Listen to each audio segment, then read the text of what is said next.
si waxtaan buñ am ak Ebrima Mboob Director General bu Immigration Department ki nga xamante ne mooy njiit bi ci GID daal dina wax moom naka la dooree liggéey bi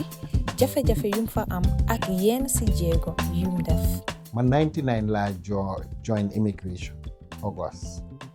99 ñu yóbbu ñu Fajara Barracks dem training suñ baaj bi bari wutoon sax foog naa about 52 ci time boobu noonu waaye du ñëpp a dee jeexal training so it was not that time nga jeexal sixth form doo xalaat pour dem ci service bi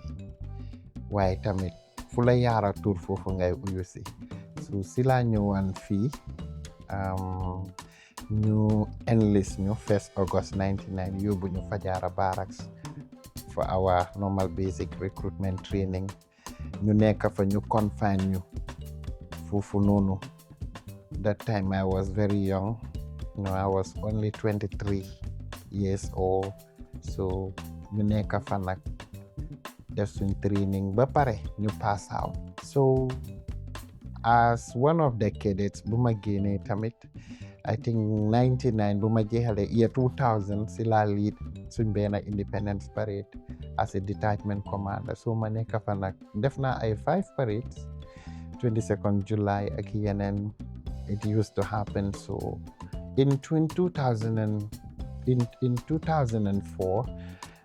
well before even that I was attached to admin because nekkoon naa ko yapat nag tuuti suñ demoon enforcement si biti di raiding ak stuff. So man dama bëri woon yërmande torop si ñeneen ñi xam nga ak ñu dee jàpp si guddi yi yeneen jigéen ñi dee génn. So man dama leen dee nekk di laaj lu tax ngay def lii dama bëri question. So nit ñi dañ ma daan ree su ma yeneen baaj meet si ne ak kii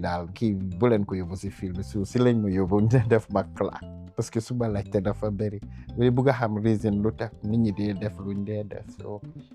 basically ñu indi ma admin ak the fact that all cadets were supposed to be at the HQ. So fii lañ nekkoon yàlla def na man ma des fii until 2004. Then by that time nekkoon naa inspector ba àgga cadet ESI, that is the officer rank cadre. Loolu laa fi génne woon in an expansion because time boobu region si doo fa dee am officers to that level bari wutoon that we were not yàlla may ñu woon comme tey. So si laa demoon NBR ma nekk di officer commanding for the whole region. Ma def fa 2005 fekk mission génn na ma dem SAT ma pass ma dem deployment to UNMISS mooy South Sudan maa ngi woon Kawda. So def naa for 1 year yàlla def tamit foofu it I was responsible for a community policing camp. I fekkoon na tamit I learned a lot about the UNDP SPA project pour doomi aadama a xam lan la war a doon si lekk si ndox ak yooyu. So apply yu ma de waaye dañ ma appointed as team site leader. So maa ngi amee woon yeneen 32 member countries under my leadership. Boobu maa ngi tuuti maa ngi ragaloon sax so noonu la starté comme yàlla lum tur si nit ki rek. And then with the other Gambians there also bi loolu biñ fa jeexalee full 1 year ma dellu si fii March 2007 and then I came back to Gambia. Ma nekkoon headquarters still. So at one point it's like okay I was going to be the public relation officer. I was already, but that time it was a different regime in the country. My elder brother shout out to me ñu ne dama young torop pour nekk public relation. So family was not in approving that. So I had a small time as PRO. Then I had to go out and have field experience. So sila ma pose CRR upon my request that I want to go out for field experience, and I was deployed to CRR, Central River Region, as the officer commanding, as commissioner. At that time, I was almost superintendent because being a mission promotions were out. So I was a superintendent to chief superintendent. at Central River region, and that was 2007 to 2010. 3 years bi nag I definitely appreciate because séeréer buñ deploy si pël yi la woon am naa tamit suma jaama torop amoon na time all securities lañ génnee siyaaraat ba des man loolu maa ngi ko sañ a wax definitely nik lan dama doon dem ak youth si di dem ak jigéen ñi di dem ak ñëpp ñu fa bokkoon so alhamdulillah ba ma fa génna 2010 bi ma ñëw tam boobu tamit dama dem mission si laa dem Darfur nag bu ma demee 2010 boobu tamit suñ baaj bi yëpp 205 Gambians waaye man dañ ma outsource si contingent bi dañ ma outsource mission tamit comme fii rek su la neexee mun nga outsource koo xam ne skill setam bi bugga nga ko so man biñ àggee we were like 7 or 8 Ebrimas in the batch waaye according to my PHP so dañ ma doon ut waaye whatever so we had to go through interviews up to because planning office duñ dee am planning officer most countries were not deploying planning officers through that outsourcing a lot of up to 7 or 6 if ñu tuddoon Ebrima something was missing that they cannot sell kila so we all have to be going on that interview but it was like okay I'm second to last then suma boss bi ma demoon foofu may interview lu ma laaj ma tontu ko but at the end he was like are you a planning officer dama de wax déedéet so after mu ne I have to be deployed in that office mu ne ma start like tomorrow so by then no Gambian was deployed so I was the first to have an office and I will leave my colleagues at the tent and then I will go to work. The contingent commander was Amadou Sabali from the police so nii la woon ma nekk si police planning office bi then the mission started in 2007 when it was established but 2008 to 9 yep data doo ko mun a track in a file so man that time I came I was able to build up data records filing cabinet yu fa nekk so mission bi later I was one with that institutional memory because saa yu ma ñëw say like after 2 years they had to recall me to come te dama de mun a train di ba de waaye planning field bi is so specialized that UN tamit dañ invest in man yóbbu ma on trainings in Kenya performance management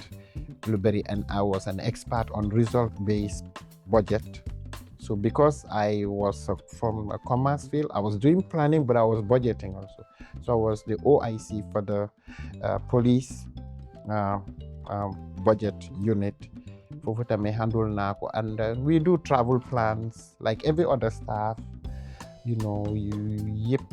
reporting to New York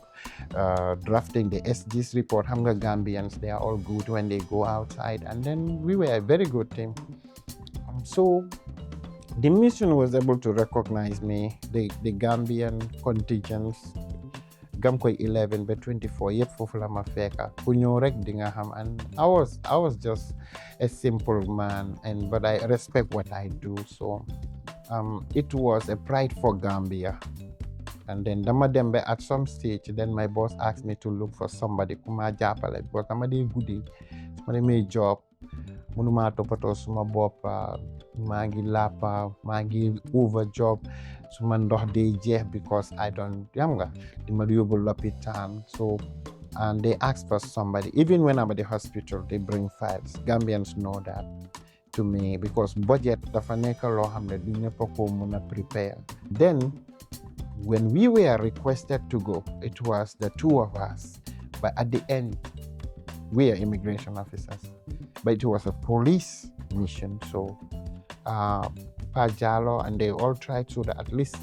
we can have more people to enjoy that and then some people's name popped up but luckily 3 of us went back and we used to come and go for a period of like 9 years from 2010 to 2018 ma dellu si so after ma ñëw nag then si laa nekk in the planning office when I was in the planning office I was immigration alhamdulillah maa ngi wax jërëjëf IGP because he also asked me within those periods to come up with a draft reform strategy. And I was able to develop that. Come wax ma ko Monday, Wednesday, ma tegal ko ko. And I have the copy with me all the time in my bag. Fu ma dem dama dey ànd ak moom. And that was the immigration reform strategy. And then that draft document with 10 goals, and I took I have my expertise on research and document, because we have policy development unit under that same office. We develop policies and strategies, framework, whatever. So I had a team of officers here in the police planning, and I was also with them, training them, that passed the knowledge. And some of them, most of them did so well. We were able to take this reform strategy into an operational plan. That's the SP, Strategic Plan of Immigration Department 2019 to 2024, 5 year. Bu ma ko ci paree ba nga xam ne alhamdulillah, with other policies we launched it, and it was a good leadership for Sidi Touré, because ndeysaan culture of the institution nu mun di mel man maa ngi moom rek maa ngi ko sis waaw di jàppale institution bi, jàppale suma boppa, jàppale réew mi, jàppale suma leadership. te lu ma sant dama ko def. su boobaa nag jàng naa si ronam, jàngal na ma te liggéey naa tamit. musuma am problème fii moom, musuma am problème ak kenn ba yàlla def ma apply to a position of police planning officer P4, which is professional position for the United Nations. It's a very big post, and I did my interview and I was able to be the candidate,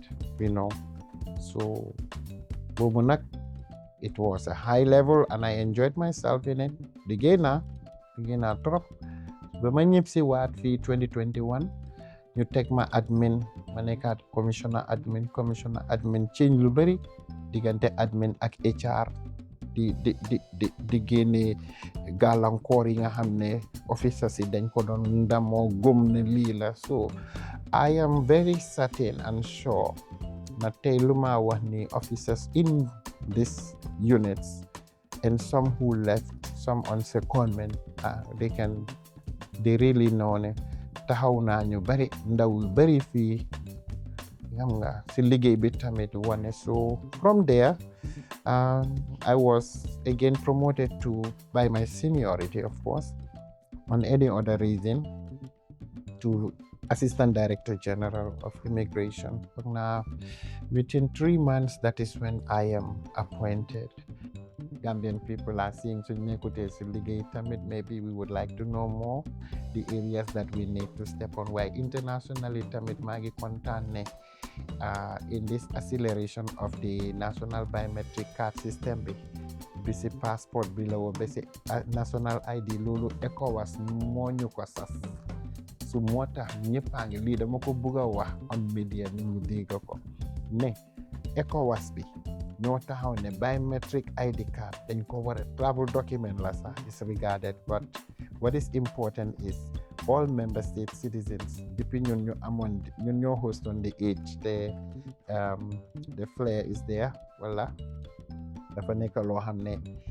all member state citizens dañ war a def comme ni ñoo gis sa ngeen ni di def sa ID card bi war nga ko mën a demee airport sa nga tukkee ko dem Sénégal. su dee ñëpp def nañ, waaye Gambie ak Sénégal ñoo si sori sax ñoom ñoo ko amee. challenge si lu nekk la nekk, sooy nelaw sax di nga ñax. That sweating is a challenge. So liggéey bi nag dëgg la foog mu am yoo xam ne ay paala gàllankoor lay doon, wala yow foo tollu rek ni nga war a def bay génn si loolu moo wala nga suuxel sa boppa moo am solo. waaye gàllankoor képp ko bugg a dem nga bugg a sori doo ko daw, danga koy ñeme. fii de gàllankoor di li ma si mun a wax number one mooy man bu ma faloo rek ñu appointment 1 week rek si la Semlex contract bi def ID card bi nekk issue nekk fi yàgg nañ like 8 months ID card bi amutoon waaye man tamit yan stratégie laa doon mun a def pour ñu mun a dellu si waat dugal nañ bi nag guga génn di agri lan lañ war a xam nga government bi support nañ ñu torop ba yàlla def ñu am transition plan boo xam ne dina nekk ne ñun mun nañoo soos nit ñi di am parce que lu ci baree fa nekkoon nga xam ne waaw dëgg la daf ñu nattu la woon suñ kaw as a government waaye ñun ñëpp nangoo tamit work together xam nga rek nangu too ba nga xam loo xam ne léegi suuxel nañ loolu si biir loolu bokk na si ne nit ñi doon dem Sénégal so ñun dañ war a wax ak Sénégal ñoom tam ñu xam ne suñ ID card lii ak lii comme Gambie ne bu ñuy dugal te mu expire ak banque si so yooyu yëpp am na daanaka man moo nekkoon suma number one natu waaye stratégies yuñ déployoon tamit di gis ne pour Gambien yi continuer mun a def seen economic activities yi loolu tamit dëggal la jënd ak njaay beeg yooyu nekkoon na lu rëy lu ñu sonal boobu moom moo ñu sonal waaye nag bés ni ki tey ñu ngi ko sante yàlla ne ID card bi soo demee Kanifing more than 10,000 cards mu ngi fa ak tamit benn gàllankoor mooy because ñun nekkuñ online su aduna tey baax na pour jënd ak njaay bi tamit mu nekk online nit ñi lu ñuy def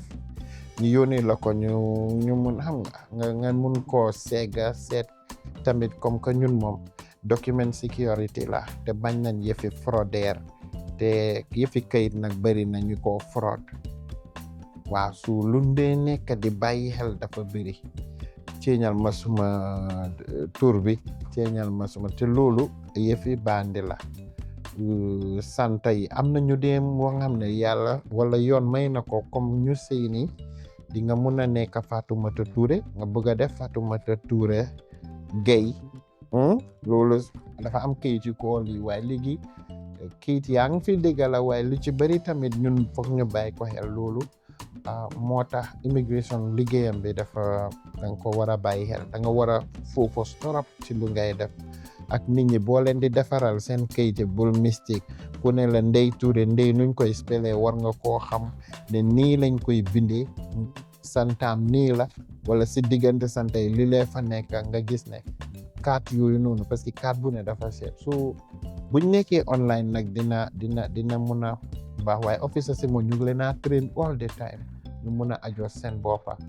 li ma gën a kontaan léegi mooy xëj na wax bi wàññeeku na si leena mooy bu ma toogee man discipline dama ko gën a taxaw mooy soo bokkee si jël xaalisantu nit ñi wala boog dañ laa génne parce que loolu civil service regulation santaane wut ko ok online bi commencé nañ parce que xam nga lu nekk danga koo deploy njëkk a pioneer système bi daanaka boo seetloo Africa bi bay a passeport yi ñoo def ni ay Spain ay Italie ñu ngi ñooñu yëpp ñu si biti yëpp dañ apply online loolu ay jéego la nga xam ne li nga def na nga natta sa bopp balaa ngay dem mu suri loolu yëpp am na te ñu nit waxtaan nañ ak compagnie boo xam ne Gambia fii la nekk doomi Gambian la ndax ñun tey sañ naa ko wax ci TV buñ amee woon problème yi système yi passport machine readable bi ci suuf nii Gambian ba tudda business bi mu ngi tudda C Solutions ñooñu jàppale woon parce que dafa am num demee mu ñaaw waaye this Gambian dañ ko all the way from US mu ñëw am na fi company ñu jàppale ñu so within that framework ñu ngi fa di xalaataat ñun naka lañ war a def to go online dimbale na ma si draft yoo xam ne maa ngi doon try pour man tam ma seet lii nuñ ko war a génnee ba war koo implement su boobaa ID card system buy ñëw nii bu ees yëpp dina mun a nekk loo xam ne noonu la te loolu tam mu ngi si fànn ID card bi so foog ñu seetagum ba government ak ñun ñëpp ñu pare ndoor ñu door a seet kuy jiitu sa morom ak nuñ ko war a defee waaye óor na ma ne ID card yu tegu noonu ñun ñu doon try with the PRO's office pour nit ñi den jëli seen ID card yi wala ñun sax mun nañ koo publish ba balaa nga xam ne fuñ bëgg a dem loolu suñ ko defee moom xam naa alhamdulilah lu bari coono yu nit ñi di am dina wàññeeku. More than 10,000 mu ngi Kanifing last time foog naa call naa one of the journalists ci TV pour ñu dem ñu vidéo ñu correct because that time wax bi bari woon na dëgg la am na ñoo xam ne problème la mooy suñ la enrôlement bi demeewut nu mu war a demee wala sa nataal bi système bi nangu ko ñooñu ñu ci bari after amuñ woon seen ID card foog nga ñëw te ñun naka lañ laa mën a contacter ne sa ID card bi am na gàllankoor foog nga ñëwaat nga re-enroll ñu enroll la loolu daf doon nekk problème so façon yooyu amoon lañ fa isu waaye nit ñi buñ bàyyee xel tamit 2024 balaa muy at bi soppeeku ID card team bi dañ doon liggéey day and evening ay 8 o'clock lañ fa daan joxe nekk lan lu nekkoon ci système bi yëpp yooyu lañ bëggoon ñu isu ko yëpp mu jeex ci atam balaa muy soppeeku te loolu defoon nañ ko so nit ñi suñ bàyyi woon xel booba di Spain issue bi jot ak outside ni passport team bi tamit dañ ko daan nekk suba ba 8 understand nga dégga la waaye ñun duñ mën a téye suñ boppa ne ñun ñoo nekk ci dégga when the public outcry bi bu ñëwee ñu ngi joytu luñ mën a def rek mooy ñu bàyyi lu ñoo def yëpp dem seet ne diw de mu ngi joytu lii si lañ wax ne ok képp koo xam ne dese woon nga sa xaat na nga ñëw ci PRO ñu dem ñeneen ni ñu re-enroll leen yeneen ni dinañ xam ne système problème la wala boog am na ñoo xam ne verification nit ki dëgg la soo demee ba approve waaye système bi dafa am verification point waaw yooyu yëpp daf dee am nga yëfi computer ak technology te Gambia du ñëpp a ko mun a comprendre te loolu tamit amoon li ma mën a wax doomi daanaka Gambian si ak ñëpp ñi nga xam ne tey ñu ngi si réew mi sumay morom yi sumay kilifa yi mooy ak ndaw yi sax mooy ñun immigration officers number 1 ñu ngi ñaan ñëpp ñu bàyyi xel ndawi réew mi surtout ma xale yu góor yi ndax immigration interception suñ dee def ci géej bi ni ay xale yu góor yi di dem pertement la ñun gis nañ réew tubaab gis nañ fii digala du yomba pour boo demee nga ne ci duuri ñaari at am nga kayit yooyu doog tamit boo ko amee du kayit boo xam ne la may na la ko nga doon doomi réew wala boog laa xam nga moodu la rek waaye tey bu ñu génnee wala ñu soxla ay góor métti na parce que li tax ma koy wax mooy recruitment process buñ nekk ni luñ gis ci appi jigéen ëpp na si région bu nekk so loolu tamit mu ngi wane ne suñ ootee pour liggéey su ndaw yi bañee rek du dem kon naa government bi support na leen indi nañ tibet def yëpp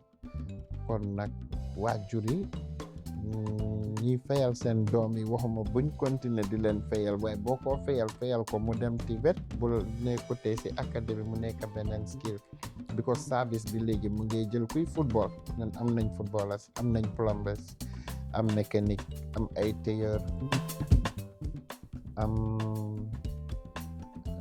ñi nga xam dañuy sampa yëpp ñu ngi leen a taxaw so kon government departments yaa ngi fi mun nañoo jël tamit ndaw yi nga xam ne ñu ngi yëngu si yeneen sport sax women footballers am nañ leen góor yi am nañ leen so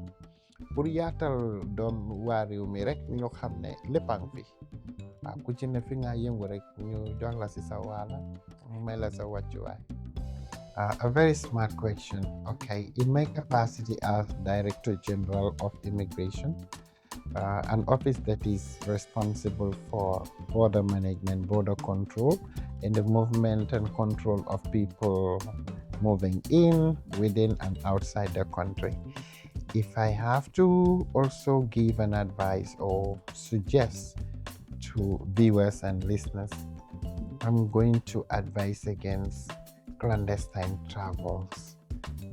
and then fraudulent acts, because there is a lot of fraud when it comes to visa processing, people involving agents. When people tell you, I'm going to help you, I don't think we're in that right world today, a world where we have transnational crimes. The sub-region, some regions are not very safe, not to mention of any country. And then you have serious organized crimes with organized groups, secessionist groups around,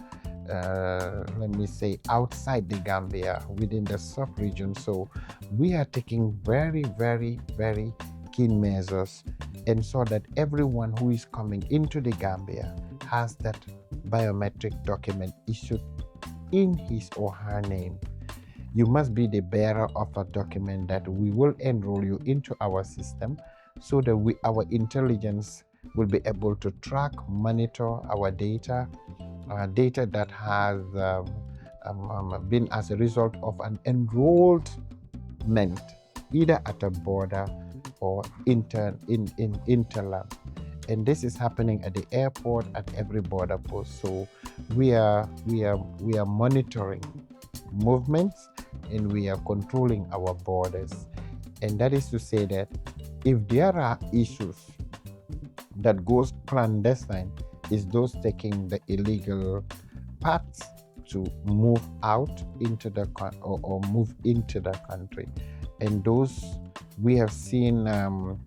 we have always engaged some of the high commissions, member state, ECOWAS member states representatives, so that people can be issued consular cards. And the same way we have seen Guinea-Bissau coming to also register their citizens in the Gambia. And I think we should be very serious to be identified or have identification cards. This is very important.